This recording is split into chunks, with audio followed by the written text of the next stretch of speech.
How's it going, everybody? So today we're going to read some original imperialism, or anti-imperialism, I'd like to say, about some original imperialism, some U.S. imperialism. I like to call it that, because this is by Chief Tecumseh.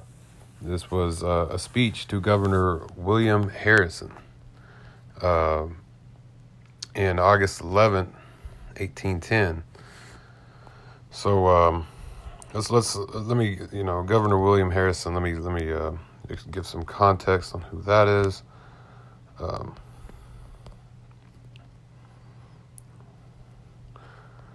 he was an American military officer and politician who briefly served as the 9th President of the United States in 1841. Let's see, where was he? He was born in Virginia. Let me type in governor real quick. Forgot he was a president.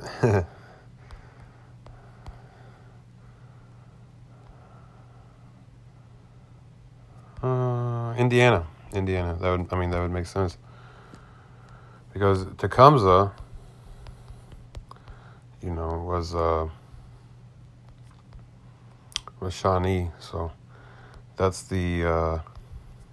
Tecumseh was looking to form a bloc against the United States because he was angry, not angry, but he just saw what the United States did to the Delawares. And so it was his vision to form a bloc of North American nations against the the new United States, which was made of 13 colonies and had expanded outwards. So let's go ahead and get into this. This is a speech to Governor William Harrison by Chief Tecumseh of August 11th, 1810. Brother, I wish you to give me close attention, because I think you do not clearly understand. I want to speak to you about promises that the Americans have made. You recall the time when the Jesus Indians of the Delawares lived near the Americans and had confidence in their promises of friendship and thought they were secure. Yet the Americans murdered all the men, women, and children, even as they prayed to Jesus. The same promises were given to the Shawnee one time. It was at Fort Finney, where some of my people were forced to make a treaty. Flags were given to my people, and they were told they were now the children of the Americans. We were told, if any white people mean harm to you, hold up these flags, and you will then be safe from danger. We did this in good faith. But what happened?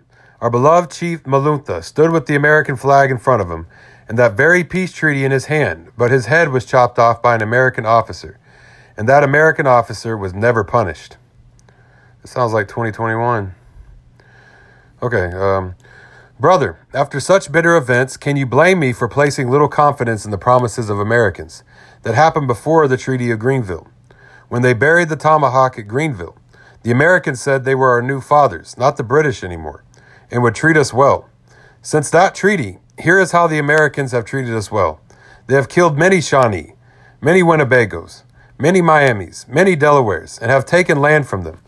When they killed them, no American ever was punished, not one. It is you, the Americans, by such bad deeds, who push the men to do mischief. You do not want unity among tribes, and you destroy it. You try to make differences between them.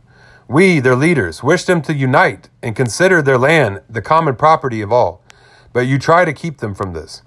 You separate the tribes and deal with them the way one by one, and advise them not to come into this union. Your states have set an example of forming a union among all the fires.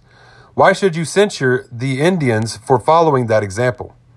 But brother, I mean to bring all the tribes together in spite of you, and until I have finished, I will not go to visit your president. Maybe I will when I have finished. Maybe. The reason I tell you this, you want, by making your distinctions of Indian tribes and allotting to each particular tract of land to set them against each other, and thus to weaken us. You never see an Indian come, do you, and endeavor to make the white people divide up? You are always driving the red people this way. At last you will drive them into the great lake, where they can neither stand nor walk. The only way to stop this evil for all the red men to unite in claiming an equal right in the land. That is how it was at first, and should be still, for the land never was divided, but was for the use of everyone. Any tribe could go into an empty land and make a home there. No groups among us have a right to sell, even to one another, and surely not to outsiders who want all, and will not do with less. Sell a country. Why not sell the air, the clouds, and the great sea, as well as the earth? Did not the Great Spirit make them all for the use of his children? Brother, I was glad to hear what you told us. You said that if we could prove that the land was sold by people who had no right to sell it, you would restore it. I will prove that those who did sell did not own it. Did they have a deed, a title? No. You say those prove someone's own lands. You say those prove someone owns land. Those chiefs only spoke a claim, and so you pretended to believe their claim, only because you wanted the land. But the many tribes with me will not agree with those claims. They have never had a title to sell, and we agree this proves you could not buy it from them. If the land is not given back to us, you will see, when we return to our home from here, how it will be settled. It will be like this. We shall have a great council, at which all tribes will be present. We shall show to those who sold that they had no rights to the claims they set up, and we shall see what will be done to those chiefs. Who did sell the land to you? I am not alone in this determination. It is the determination of all the warriors and red people who listen to me. Brother, I now wish you to listen to me. If you do not wipe out that treaty, it will seem that you will wish to kill all the chiefs who sold the land. I tell you so because I am authorized by all tribes to do so. I am the head of them all. All my warriors will meet together with me in 2 or 3 moons from now. Then I will call for those chiefs who sold you this land, and we shall know what to do with them. If you do not restore the land, you will have a hand in killing them. So, you want to underestimate what communism is and what socialism is in America. Well, it is America. And it's what belongs here. Not private property. Not liberalism, not the United States. Those things are all imperialists and colonialists, and they don't belong here. So, there you have. This is 1810. So, all right. So that is, by Chief Tecumseh. For people who don't understand what America is, this is America. This is the real America, and this is the struggle that is now going on all over the world, because of how greedy, liberals are and imperialists are. And, what we call capitalism.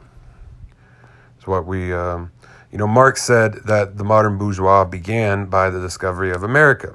That's when the modern bourgeois began. And so this is the very beginning of, fighting U.S. imperialism. And it just describes what we see every day now in 2021. There's absolutely nothing different here than 2021, the time we live. So, all right. Well, y'all have a great day. If you want to follow me online, Marx Saw, Facebook, Twitter, YouTube, TikTok, Tumblr, Medium, all Marx Saw. Y'all follow me there. Y'all have a great day. Todara Goi.